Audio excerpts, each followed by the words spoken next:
നമസ്കാരം, ഞാൻ Sethulakshmi. Chemmanur international jewellers comedy ഹെഡ്ലൈൻസിലേക്ക് സ്വാഗതം. Powered by ARMC, presented by NCDC. മുങ്ങിത്തപ്പുന്ന അന്വേഷണം. ഇന്ത്യൻ അന്തർവാഹിനിയുമായി ബന്ധപ്പെട്ട് നിർണായക രഹസ്യങ്ങൾ ചോർന്നിട്ടില്ലെന്ന നിലപാടിൽ നാവികസേന.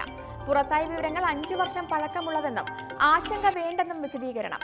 അതേസമയം ഇന്ത്യൻ വാദം ഖണ്ഡിച്ച് കൂടുതൽ രഹസ്യങ്ങൾ വെളിപ്പെടുത്തി ഓസ്ട്രേലിയൻ ദിനപത്രം. സ്കോർപിയൻ രഹസ്യങ്ങൾ ചോർന്നത് ഇന്ത്യയിൽ നിന്നല്ലെന്ന് കേന്ദ്ര സർക്കാരും രേഖകൾ ചോർന്നതല്ല മോഷ്ടിക്കപ്പെട്ടതാണെന്ന് ഫ്രഞ്ച് സർക്കാരും തമ്മിൽ വാദം തുടരവെ അന്വേഷണം ദിശയറിയാതെ.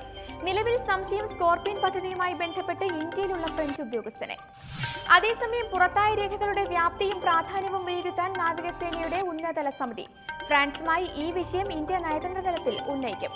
സംഭവത്തിൽ ഫ്രാൻസ് അടിയന്തര അന്വേഷണം നടത്തി വിവരങ്ങൾ പങ്കുവയ്ക്കണമെന്നും സുരക്ഷാകാര്യ മന്ത്രിസഭാ ഉപസമിതി. പ്രവേശനത്തിലെ പോർമുഖം. സ്വാശ്രയ മെഡിക്കൽ പ്രവേശനത്തിൽ മാനേജ്മെന്റുകളും സർക്കാരും തമ്മിൽ പോരുമുറുകവേ സർക്കാർ നിലപാടിന് പിന്തുണയുമായി ആരോഗ്യ സർവകലാശാല.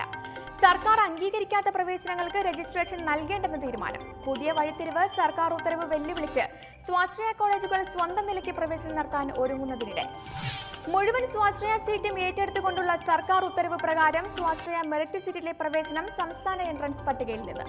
അതേസമയം NRI സീറ്റിൽ സർക്കാർ പ്രവേശനം നടത്തുക ഏകീകൃത പരീക്ഷയായ നീറ്റിന്റെ റാങ്ക് ലിസ്റ്റിൽ നിന്ന്. അതിനിടെ സർക്കാർ ഉത്തരവിനെതിരെ മാനേജ്മെന്റുകൾ നൽകിയ ഹർജി ഹൈക്കോടതി ഡിവിഷൻ ബെഞ്ച് ഇന്ന് പരിഗണിക്കും. ഇന്നലെ ഹർജി പരിഗണിക്കാനിരുന്ന ഡിവിഷൻ ബെഞ്ച് പിന്മാറിയതിനെ തുടർന്ന് മറ്റൊരു ബെഞ്ചായിരിക്കും ഇന്ന് വാദം കേൾക്കുക. താഴ്വരയിൽ തെളിയുന്ന വഴികൾ. കശ്മീർ വിഷയത്തിൽ നിലപാട് മയപ്പെടുത്തിയ കേന്ദ്ര സർക്കാർ സർവകക്ഷി സംഘം രൂപീകരിക്കാനുള്ള ഒരുക്കത്തിൽ. പ്രശ്നപരിഹാരത്തിന് വിഘടനവാദികൾ ഉൾപ്പെടെ ആരുമായും ചർച്ചയ്ക്ക് തയ്യാറെന്ന് രാജ്നാഥ് സിംഗ്.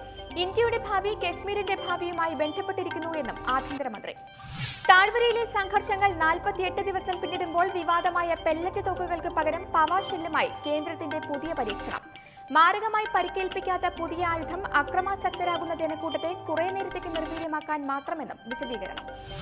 ഡൽഹിയിൽ നിന്നുള്ള സർവകക്ഷി സംഘത്തിന് പുറമെ ഇന്ത്യയിൽ മറ്റിടങ്ങളിൽ താമസിക്കുന്ന കശ്മീരികളുടെ പ്രശ്ന പരിഹാരത്തിന് നോഡൽ ഓഫീസറെ നിയമിക്കാൻ തീരുമാനം.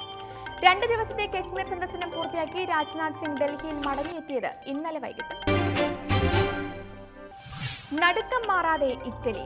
മധ്യ ഇറ്റലിയെ കശക്കിയെറിഞ്ഞ ഭൂകമ്പത്തിൽ മരണസംഖ്യ 247ആയി. 370ഓളം പേർക്ക് പരിക്ക്. പരിക്കേറ്റ പലരുടെയും നില ഗുരുതരമായതിനാൽ മരണസംഖ്യ ഉയരുമെന്ന് പ്രധാനമന്ത്രി മാറ്റിയോ റെൻസി.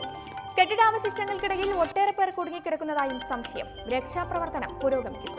ബുധനാഴ്ച പുലർച്ചെ തലസ്ഥാനമായ റോമിന് 140 കിലോമീറ്റർ അകലെ ഉണ്ടായ ഭൂകമ്പത്തിന്റെ പ്രഭവ കേന്ദ്രം ഉംബ്രിയ മേഖലയിലെ നോർസിയ ടൗണിന് സമീപം. തകർന്നടിഞ്ഞ ഇറ്റലിയിൽ പുനരുദ്ധാരണ പ്രവർത്തനങ്ങൾ ഉടൻ തുടങ്ങുമെന്ന് പ്രധാനമന്ത്രി. ദുരന്തത്തെ രാജ്യം അതിജീവിക്കുമെന്നും മാറ്റിയോ റെൻസി. ഇന്നത്തെ സ്വർണ്ണ വെള്ളി നിരക്കുകൾ.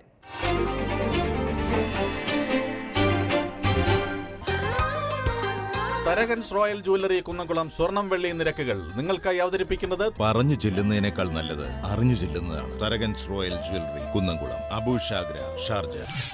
സ്വർണം ഗ്രാമിന് 2910 രൂപ, പവൻ 23,280 രൂപ, വെള്ളി ഗ്രാമിന് 51 രൂപ. തരകൻസ് റോയൽ ജ്വല്ലറി കുന്നംകുളം സ്വർണം വെള്ളി നിരക്കുകൾ നിങ്ങൾക്കായി അവതരിപ്പിച്ചത് പറഞ്ഞു ചെല്ലുന്നതിനേക്കാൾ നല്ലത് അറിഞ്ഞു ചെല്ലുന്നതാണ്. Tharakans royal jewellery Kunnamkulam, Abu Shagara, Sharjah. Chemmanur international jewellers comedy headlines powered by ARMC, presented by NCDC സമാപിക്കുന്നു. പുതിയ വാർത്തകളുമായി 1 മണിക്കൂർ ശേഷം വീണ്ടും കാണാം. നമസ്കാരം.